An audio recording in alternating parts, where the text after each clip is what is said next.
Welcome back to our channel. That dime in your pocket could be worth hundreds. Rare dates, mint marks, and errors make some 10-cent coins extremely valuable. Check your change, and hit like and subscribe so you never miss a valuable coin find. In 1966, America was deep in a decade of transformation. The nation was in the midst of cultural shifts, space exploration was capturing imaginations, and the U.S. Mint was adjusting to one of the most significant changes in modern coinage: the removal of silver from most circulating coins. Just the year before, in 1965, the dime's composition had been altered from 90% silver to a copper-nickel-clad design, a change driven by rising silver prices and the need to keep coin production sustainable. The transition was swift and widespread, and by 1966, the Mint was striking the new-clad Roosevelt dimes in massive quantities. Every coin was expected to match the precise standards of the updated design, but amid this period of adjustment, one dime left the presses bearing an error that would eventually become one of the most coveted pieces of its era.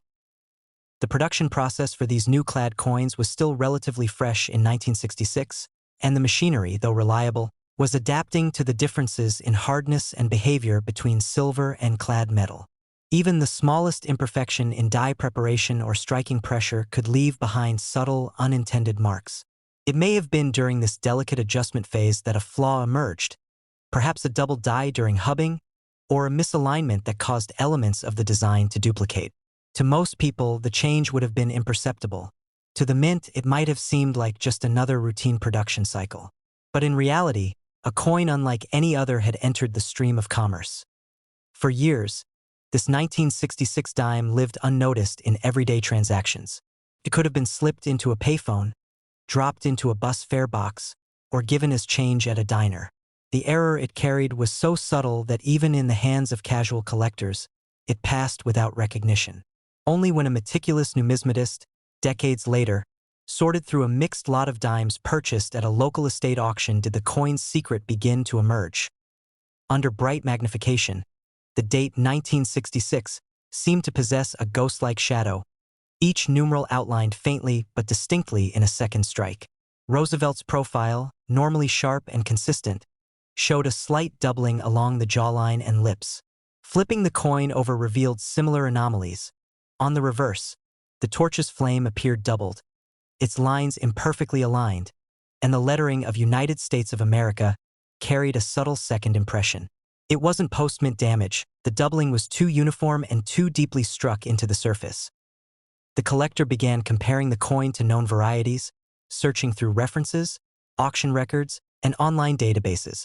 While certain double die errors were documented for other years, no comparable listing for 1966 existed. That absence only heightened the intrigue. This might not just be rare, it could be nearly unique. Discussions with fellow enthusiasts yielded excitement but also caution. Without another confirmed example, the coin's significance was hard to quantify. As the years passed and no identical pieces surfaced, the coin's value began to climb. At first, it sold quietly in private exchanges for a few $100s, then reappeared years later at a coin show with a much higher asking price. The lack of comparable sales only fueled its mystique. Collectors understood that when a coin like this came to market, there was no guarantee another would appear in their lifetime. The doubling itself was textbook in form, with crisp separation on key design features. On the obverse, the motto, "In God We Trust," exhibited clear shadowing, and Roosevelt's ear appeared slightly thicker due to the duplication. On the reverse, the vertical lines of the torch's shaft and the delicate veins on the olive branch leaves showed a mirrored echo.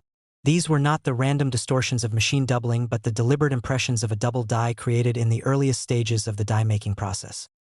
The unexpected twist emerged when a retired mint press operator from that era recalled an unusual event in the mid-1960s. During the transition to clad coinage, he explained, certain dies had been hubbed with minor misalignments due to changes in pressure calibration. These dies, though caught quickly, had already been used to strike a limited batch of coins before being replaced. Most of the resulting coins were likely destroyed, but a few could have escaped into circulation unnoticed. If true, this meant the 1966 error dime was the product of a fleeting and undocumented moment in minting history. This backstory, though unofficial, transformed the coin from an oddity into a historical artifact. It wasn't just an error, It was a survivor of a transitional period when the mint was still mastering the production of a new coin composition. The scarcity was built into its creation, ensuring that even if more examples existed, they were buried in circulation or lost forever. Today, the coin's reputation is well established among error specialists and advanced Roosevelt dime collectors. It embodies the allure of hidden rarity, a reminder that even in a modern minting era, perfection is never absolute. And while millions of 1,966 dimes passed through countless hands without notice, this one stands apart, carrying with it a story of transition, precision, and chance. Its current estimated value rests between $60,000 and $145,000, depending on condition and the determination of those competing to own it. In 1972, the Roosevelt dime had already been in circulation for more than a quarter of a century. It was a coin that most Americans barely noticed, a dependable workhorse of commerce that moved silently through pockets, purses, and cash drawers. The design, with President Franklin D. Roosevelt's dignified profile on the obverse and the torch flanked by olive and oak branches on the reverse, had remained unchanged since its introduction in 1946. By the early 1970s, the U.S. Mint in Philadelphia and Denver was producing hundreds of millions of these dimes each year, their production so routine and precise that the thought of a major error slipping through seemed almost impossible. Yet, in the midst of this mechanical perfection, an anomaly emerged, an error so subtle and rare that it would take decades for anyone to notice its significance. The early 1970s were a time of technological transition at the Mint. While much of the coinage process had been standardized, the preparation of dies still required great precision, and even the smallest oversight could alter the finished product in ways invisible to all but the most trained eyes. In this case, it may have been a double die created during the hubbing process, or a momentary misalignment in the striking press. Whatever the cause, it left its mark in the form of delicate but unmistakable doubling across key design features. Once struck, the coin entered circulation like any other. It might have been dropped into a vending machine at a movie theater used to pay a toll or handed over as change at a corner store. The doubling it carried was so fine that even someone looking closely might have dismissed it as a trick of the light. It passed from hand to hand, through banks and cash registers, for years without a second thought. It wasn't until a meticulous collector, decades later, began searching through rolls of circulated dimes purchased from a small-town bank that the coin's secret came to light. Under magnification, the date 1972 appeared to have a faint shadow along its edges, each numeral mirrored ever so slightly. Roosevelt's eye and lips showed the same doubled outline, as if captured twice in a fleeting instant.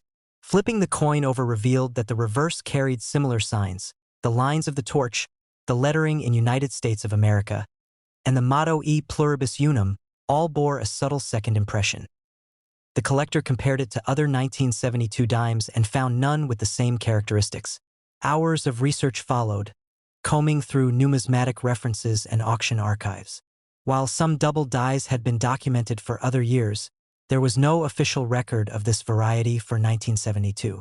That absence made the coin all the more intriguing. It suggested not just rarity, but the possibility that it was one of only a handful ever struck.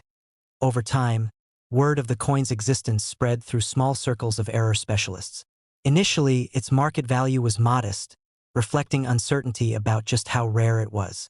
But as years passed and no matching examples appeared, its desirability grew. Collectors are drawn to mystery as much as scarcity, and this coin had both in abundance. Each appearance at a private sale or coin show drew more interest, and each exchange pushed its value higher.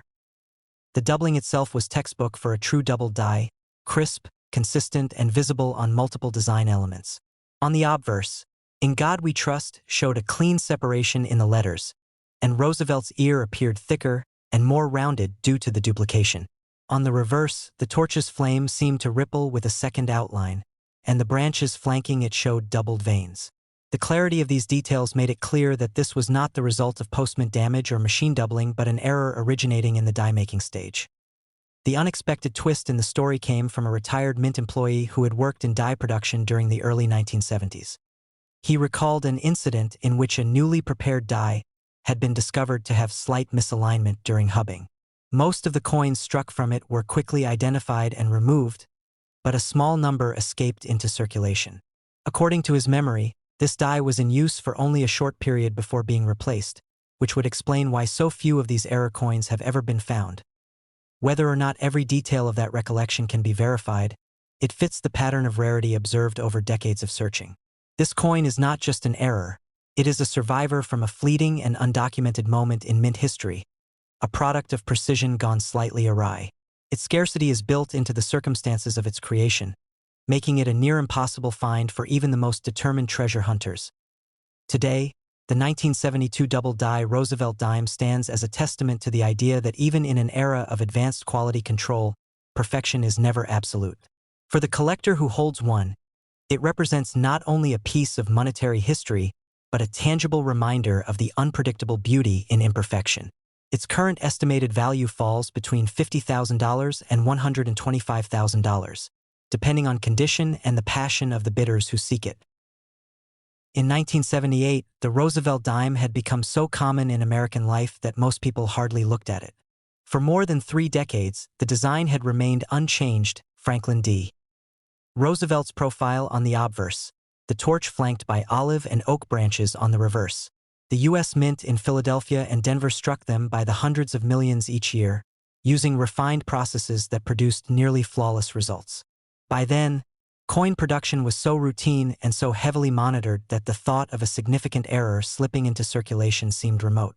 But that year, in the midst of this dependable rhythm, an anomaly emerged, an error so rare that decades would pass before anyone understood just how unusual it truly was. The minting process in the late 1970s was built on precision, but the human element still played its part. Dies had to be prepared with exact care, and even the smallest misstep during hubbing or striking could leave behind a flaw that made its way into the finished coins. This time, something happened, a slight misalignment in the creation of a working die, or a doubled hubbing, that produced a dime with subtle yet undeniable doubling across both sides. To most people, it was invisible. The coin went out into the world mixed with millions of its perfect counterparts, vanishing into the constant flow of commerce. For years, it circulated unnoticed. It could have been used to buy a newspaper, slipped into a public phone, or carried around in someone's pocket change without a second thought.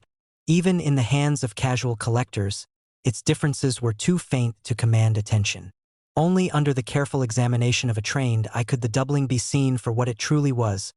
That moment came when an experienced collector, sorting through rolls of dimes purchased from a small-town bank, spotted something that made him stop. Under the glow of a magnifying lamp, the date 1978 appeared to have a second, ghost-like image, slightly offset from the primary strike.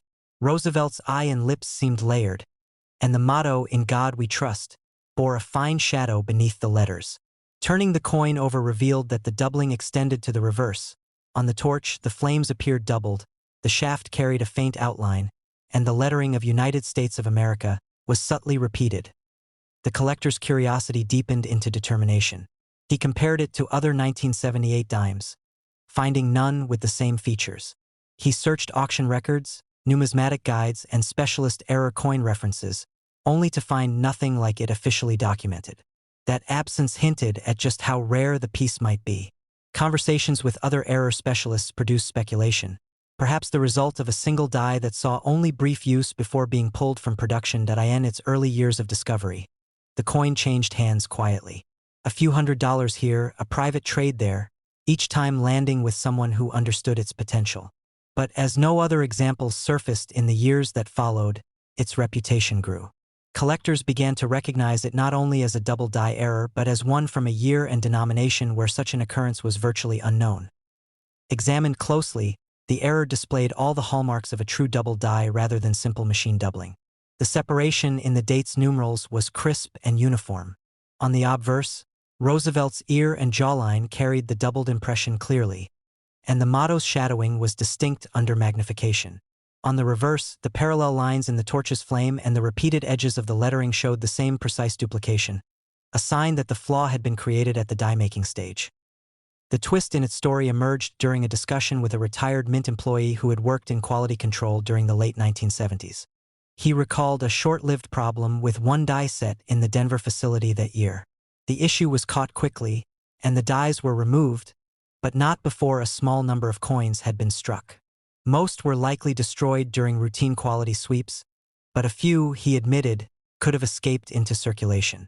While not recorded in official public documents, his account aligned perfectly with what error specialists had suspected for years. That revelation added a layer of historical significance to the coin. It wasn't simply a random minting flaw. It was a survivor from a brief, undocumented event in the mint's operations.